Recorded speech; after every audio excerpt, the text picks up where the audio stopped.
আসসালামু আলাইকুম বন্ধুরা, কেমন আছেন আপনারা? আশা করি সবাই ভালো আছেন। আলহামদুলিল্লাহ আমিও ভালো আছি। আবার একটি নতুন ভিডিও নিয়ে আপনাদের সঙ্গে চলে এসেছি মিজানুর রহমান আজারির ওয়াজ। আপনারা যারা যারা মিজানুর রহমান আজারির ওয়াজ শুনতে ভালোবাসেন তারা ফুল ভিডিওটি দেখতে থাকেন, আশা করি ভালো লাগবে। আল্লাহর পরে অন্য কোন নাম দিয়ে যদি তোমরা আমার নাম প্রকাশ করতে চাও, জপতে চাও, ডাকতে চাও, তোমরা রহমান নামে ডাকো। রব্বুল আলামিন ইরশাদ করেন, কুলিদুল্লাহ আউদিউর রহমান আইয়াম্মা তাদউ ফালাহুল আসমাউল হুসনা। আমাকে আল্লাহ নামে ডাকো কিংবা আমি আল্লাহকে রহমান নামে ডাকো, যে নামেই ডাকো না কেন আমার আছে অনেকগুলো সুন্দর সুন্দর নাম। যে নামেই ডাকো আমি শুনি, ডাকলেই আমি সাড়া দেই। সকালে ডাকলেও সাড়া দেই, দুপুরে ডাকলেও সাড়া দেই, মাঝ রাতেও যদি আমরা বিপদে পড়ি ডাকলে আমাদের ডাকে সাড়া দেয় কে? সবাই বলুন তো, সাড়া দেয় কে? আবার বিশ্বনবী যখন মক্কায় দাওয়াত দিচ্ছিলেন তিনি মাঝে মাঝে আল্লাহর নাম বলছিলেন, মাঝে মাঝে তিনি রহমান নাম বলছিলেন। যখন তিনি বললেন ওয়াইদা কিলা লাহুম উসজুদু লিররহমানি ক্বালু ওয়ামার রহমান। বিশ্বনবী মক্কায় যখন মক্কার কাফিরদেরকে, কুরাইশদেরকে বলল তোমরা রহমানকে সেজদা দাও, রহমানের ইবাদত করো, রহমানের জন্য সেজদায় লুটিয়ে পড়ো। মক্কাবাসী বলে রহমান আবার কে? রহমান রে তো চিনি না। রহমানকে আল্লাহ চিনি, রহমান চিনি না। মক্কাবাসী কি বলে? কারে চিনে? আল্লাহরে চিনে। কারে চিনে না? রহমান কে তো চিনি না। রহমান আবার কোত্থেকে আসলো? কে Rahman? Who is this Rahman? যখন তারা বলে রহমান রে চিনি না, আল্লাহর গায়রতে আঘাত লেগেছে। আল্লাহ বলে রহমান কারে বলে চেনো না? শুনে নাও, ৭৮ আয়াত বিশিষ্ট গোটা একটা সূরা নাযিল করে দিলাম, সূরাতু আর রহমান। আর রহমান তিনি দয়ালু, আল্লামাল কোরআন, তিনি মানুষকে কোরআন শিখিয়েছেন। খালাকাল ইনসান, মানুষ বানিয়েছেন। আল্লামাহুল বায়ান, মানুষকে কথা বলা, বর্ণনা করা শিখিয়েছেন। পড়েন সুবহানাল্লাহ। গোটা একটা সূরাই নাযিল করেছেন, সূরাতু আর রহমান। আমার বারোখালীর ভাইয়েরা, তার নাম হচ্ছে আর রহমান আর রাহিম, মানে দয়াময়, মেহেরবান। তার দয়া যে কত বেশি আপনি কল্পনাও করতে পারবেন না, আপনি কল্পনাতেও আনতে পারবেন না তার দয়া কত বেশি। বিশ্বনবী সাল্লাল্লাহু আলাইহি ওয়াসাল্লাম ফরমান, লাম্মা কাদাল্লাহুল খালকা কাতাবা ইনদাহু ফাওকা আরশিহি। আল্লাহ যখন মহাবিশ্বের সব সৃষ্টি করে সারলেন, তিনি আরশের উপরে লিখলেন সাবাকাত রাহমাতি গাদাবি। সাবাকাত রাহমাতি গাদাবি কোথায় লিখছে? আরশের উপরে। আওয়াজ করে বলেন তো কোথায় লিখেছে? আরশের উপরে আল্লাহ লিখলেন সাবাকাত রাহমাতি গাদাবি। এর মানে হলো আমার দয়ার কাছে, আমার ভালোবাসার কাছে আমার ক্রোধ পরাজয় বরণ করেছে। আমার দয়ার কাছে আমার রাগ কিংবা ক্রোধ পরাজয় বরণ করেছে। মানে আমি আল্লাহর দয়া আছে, আবার আমি আল্লাহর ক্রোধ বা রাগ আছে, কিন্তু আমি আল্লাহর রাগের চেয়ে দয়া বেশি। আওয়াজ করে বলেন, আল্লাহর রাগ বেশি না দয়া বেশি? আল্লাহর যদি রাগ থাকতো আমরা বাঁচতে পারতাম? যে পরিমাণে আকাম কুকাম আমরা করি, অপকর্ম করি, অন্যায় করি, জুলুম করে জুলুমের আড্ডাখানা বানিয়ে রেখেছি গোটা দুনিয়াকে, আল্লাহ যদি মুহূর্তে মুহূর্তে রেগে যেতেন আমরা বাঁচতে পারতাম? মহাবিশ্ব সৃষ্টির পরেই তিনি আরশের উপরে লিখেছেন সাবাকাত রাহমাতি গাদাবি, মানে আমি আমার দয়ার কাছে আমি আল্লাহর ক্রোধ, রাগ, ক্ষোভ এটা পরাজিত হয়েছে। সুবহানাল্লাহ বলেন। আবার বিষ্ণু বললেন জাআলাল্লাহুর রাহমাতা মিয়াতা জুজ। আল্লাহ দয়ার ভালোবাসাকে ১০০ টুকরা করলেন। ৯৯ টুকরা দয়া মায়া ভালোবাসা আল্লাহ নিজের কাছে রেখে দিলেন, আর ১ টুকরা দয়া মায়া ভালোবাসা আল্লাহ গোটা বিশ্বের সবার মাঝে ঢেলে দিলেন। দয়া মায়া ভালোবাসা ১০০ টুকরা করে আল্লাহ নিজের কাছে রাখছেন কয় টুকরা? সবাই বলেন ৯৯ টুকরা। আর গোটা বিশ্বের সবার মাঝে ভাগ করে দিয়েছেন কয় টুকরা?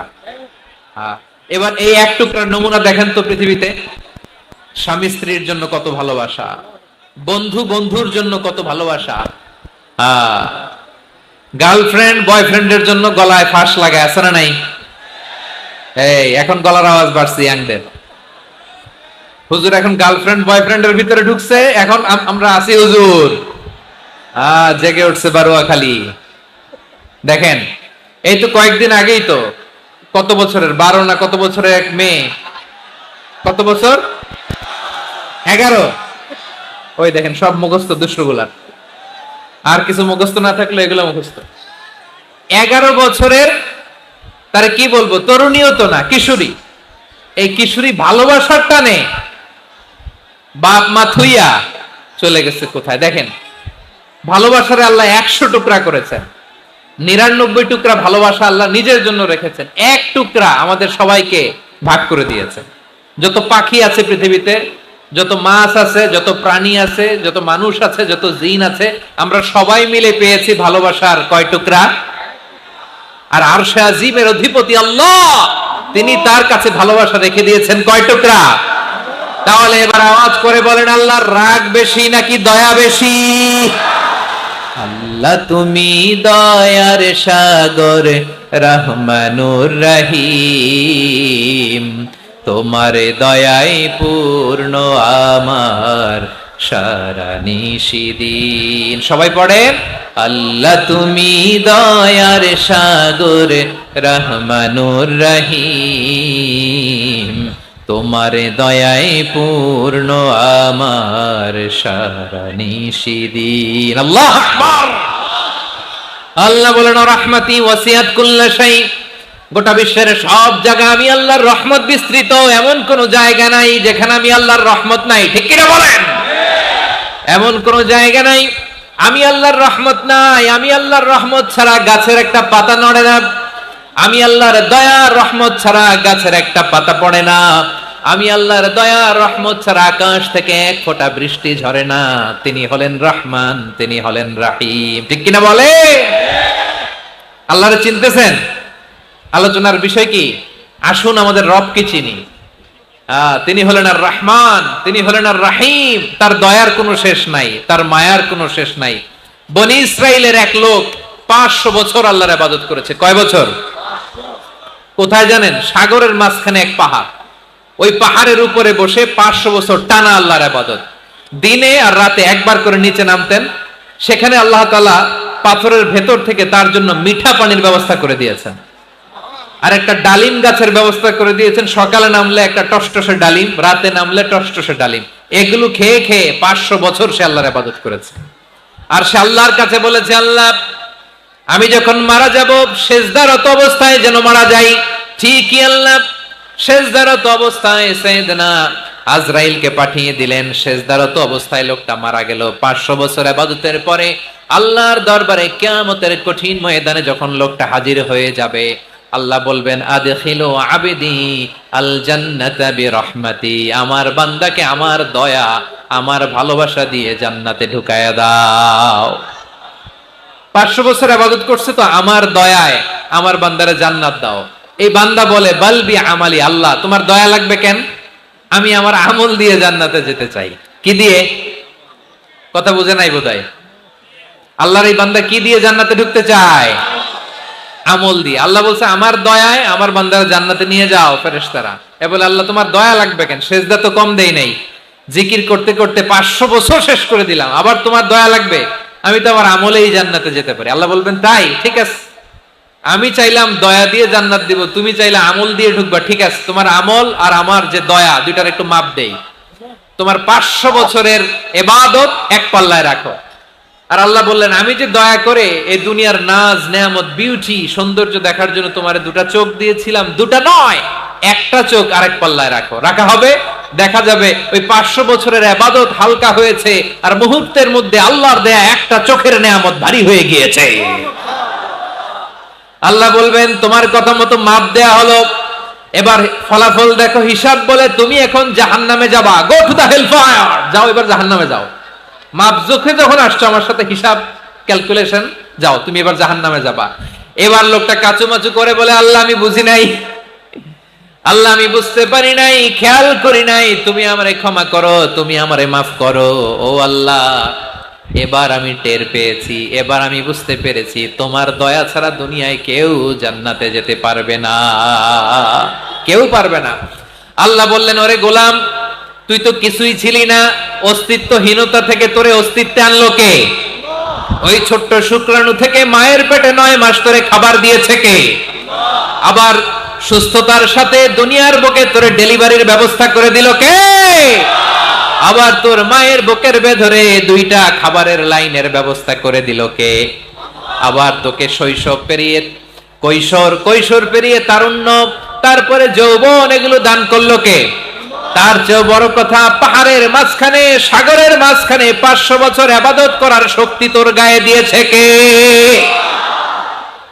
এই সাগরের মধ্যে লোনা পানি, লবণের পানি মুখে দেয়া যায় না, সেখান থেকে আমি পাহাড়ের ভেতর থেকে মিঠা পানির ব্যবস্থা করে দিলাম। ওই জায়গায় তোরে রিজিকের বন্দোবস্ত করলো কে? সকাল বিকাল 2 বেলা টসটসে ডালিম খাওয়ার ব্যবস্থা করে দিল কে? তোর আবদার ছিল আল্লাহ আপনি আমারে সেজদারত অবস্থায় রুহু কবজ করবেন, তোর শেষ আবদারটাও পূরণ করেছে কে? ও গোলাম, আমার রহমতের তুলনায়, আমার নেয়ামতের তুলনায় তোর 500 বছরের ইবাদতের কোনো ওজনই হবে না। গোটা বিশ্বের কেউ কোনোদিন আমার জান্নাতে ঢুকতে পারবে না আমি আল্লাহর দয়া ছাড়া। হুয়ার রহমানুর রহিম, তিনি দয়াময়, তিনি মেহেরবান। জিব্রাইল আলাইহিস সালাম বিশ্বনবীর এই লম্বা হাদিসটা যখন শোনালেন, আমি যা যা বলছি এটা বিশাল এক হাদিসের অনুবাদ। বললেন, ইয়া মুহাম্মদ, এই দুনিয়ার সবটাই চলে আল্লাহর রহমত দিয়ে। হাদিসের শেষ কথা, সব চলে আল্লাহর কি দিয়ে?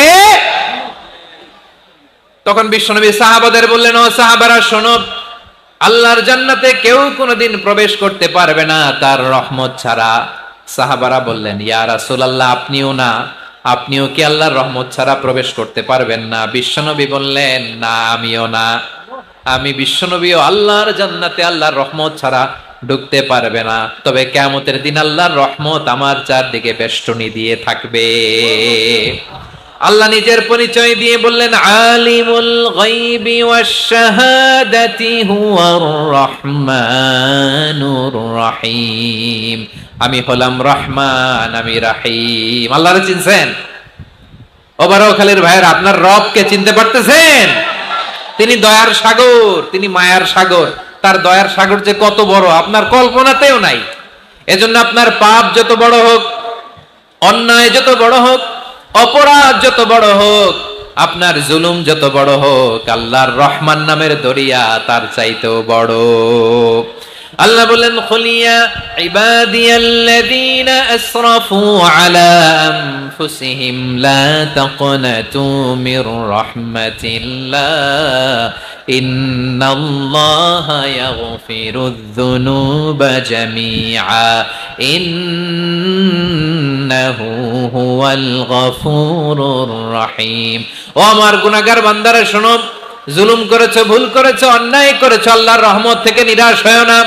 আমরা বিশ্বাসীরা কশিনকালে আল্লাহর রহমত থেকে নিরাশ হব না, ঠিক কিনা বলেন? আল্লাহর রহমত থেকে নিরাশ হবেন? ভুল করে ফেলছেন, আরে ভুল তো সবাই করে। পাপ হইছে, আরে পাপ তো সবার আছে, আমরা সবাই পাপী, সবাই পাপী। যত পাপ হোক, ভুল হোক, অন্যায় হোক, অনুতপ্ত হয়ে তওবা করে, ওযু করে, জায়নামাজটা বিছিয়ে সেজদা দিয়ে চোখের পানি ছাড়েন। চোখের বেয়ে পড়া পানি আল্লাহর কাছে যে কত প্রিয়। অনুতপ্ত বান্দার চোখের পানির ফোঁটা তার চোখ বেয়ে, নাকের ডগা বেয়ে জমিনে ড্রপ করার আগেই আল্লাহর ওই বান্দার সব গুনাহ মাফ করে দেয়। আল্লাহ বললেন, আমি রহমানুর রহিম, আমি দয়াময়, আমি মেহেরবান। এরপর আল্লাহ বললেন, হুয়াল্লাহুল্লাযী লা ইলাহা ইল্লা হুয়াল মালিকুল কুদ্দুসুস সালামুল মুমিন। হুয়াল্লাহুল্লাযী, তিনি এমন আল্লাহ, লা ইলাহা ইল্লাহু, তিনি ছাড়া কোনো ইলাহ নাই।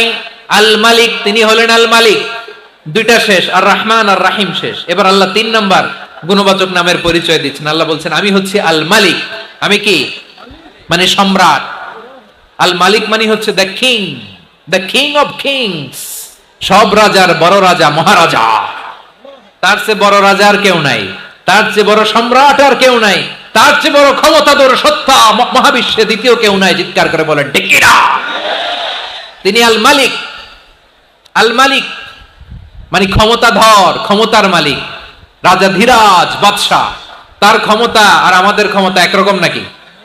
হ্যাঁ, আমাদের দুনিয়াতে ক্ষমতা অস্থায়ী ক্ষমতা, ঠিক কিনা বলেন? আইজ আছে কাল নাই, এরকম না ক্ষমতা?